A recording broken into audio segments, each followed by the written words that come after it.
This is a very good question. Thank you so much. So for those of you who don't understand, people that have bought properties in the past and own one or two, you get to a stage where the bank says, we can't lend you anymore. So that's what it's referring as getting stuck. Very easy process. That's one. I'll talk about how you can make sure you never get stuck. You want 10 properties, 15 properties, 20 properties, 50 properties, 100 properties, 200 properties, 500 properties, doesn't matter. You just keep buying. I'll tell you how the structure works. Two, it says something in terms of what sort of portfolio should I be getting? Should I be getting a negative geared property? Should I be getting a positively geared property? And so on and so forth. That comes based on phases. There is no right and wrong on that. Now I'll use myself as an example. I'll always use myself as an example. I'm not going to use a bogus client that I deal with, whatever. Let's use myself. I believe every investor has multiple phases when it comes to the real estate world. So let's answer that question about negative geared property whatsoever first. For those of you that don't know what a negative geared property means, simple term, you're losing money. That's what it means. I bought these assets strategically so I lose money so I can gain 30 cents to the dollar on my taxes. I will slow this down. I've made a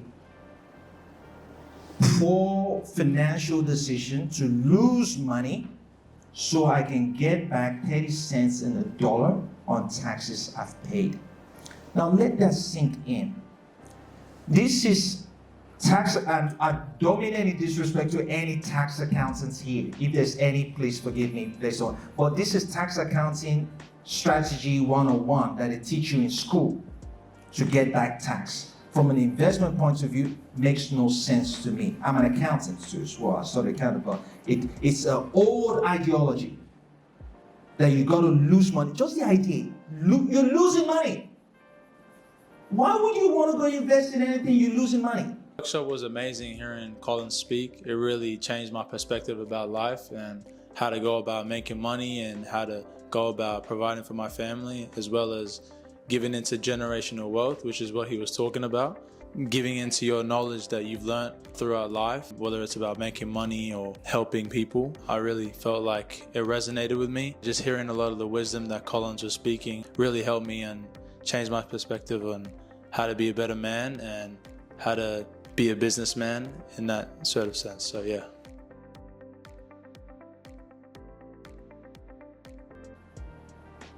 So I can get 30 cents in a dollar? So we've got to change that first. But again, it may work for some people, but the whole idea is crazy. You're not going to go to Donald Trump. Donald Trump doesn't buy any business or any real estate to lose money.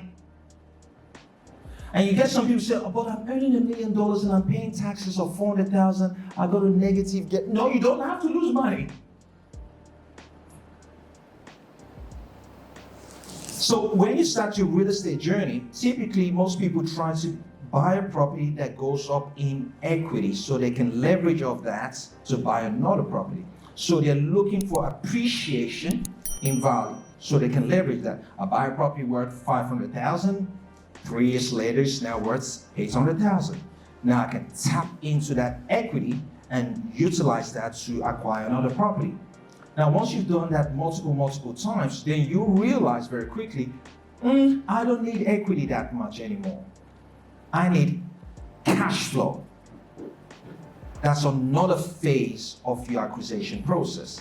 I don't need equity anymore because I've got too many equities in my property. I've got 4, I've got 5, 6, 7, 8, whatever. I don't really care about equity anymore. I want cash flow. They strategically start looking for properties that maybe might not go up that much in capital growth, rather than maybe it's going up by 2%, but you know what, I don't care about it. It's giving me the right cash flow I need for me to be able to sustain the lifestyle I want. Then after that phase of cash flow, then you go through consolidation phase. You know what? I'm getting closer now to my 60s. You know what? I need to start consolidating my debts together and start cleaning the house. Maybe I'll sell off some portfolios, pay off some of the debts off, and have a lot of my portfolio cash and debt free. You go through a certain phase. So whenever we're having a conversation with people, understand what phase is this person at. A lot of the time, most investors, most business people fail to recognize and talk about when they first started and what they had to do. Is because it happened multiple decades ago. So they forget and they talk about the phase they're currently in. It depends on the phase you're in and what's more important to you in terms of that. But the idea of losing money, dispel that. No one should be investing for the purpose to lose money. And it doesn't take rocket science for anyone to just go lose money somewhere. To lose money is easy. Just go buy any property. Do this one. I'll lose money. It's okay. But